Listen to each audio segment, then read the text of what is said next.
এই সর্বনাশের মূলে হইল রাজ্যের এই মুখ্যমন্ত্রী মমতা বন্দ্যোপাধ্যায়। আমি এবং আমরা ল পড়িনি, কিন্তু আমরা ল মেকার দীর্ঘদিন। আমরা বারে বারে বলেছি রিভিউ পিটিশনটা তখনই লাই করবে যখন যোগ্য অযোগ্য তালিকা নিয়ে রাজ্য সরকার অর্থাৎ এসএসসি যাবে।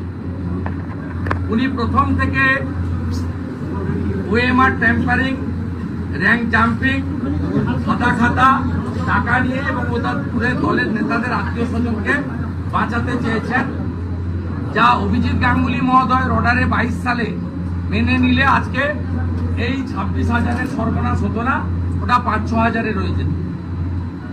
উনি যতবার রিভিউ পিটিশন করুন না কেন, ইতিমধ্যে SSC review petition set aside হয়েছে এবং সেখানে আরো জটিলতা বেড়েছে। গ্রুপ সি এবং গ্রুপ ডি যারা যোগ্য তারাও বঞ্চিত হয়ে গেছেন।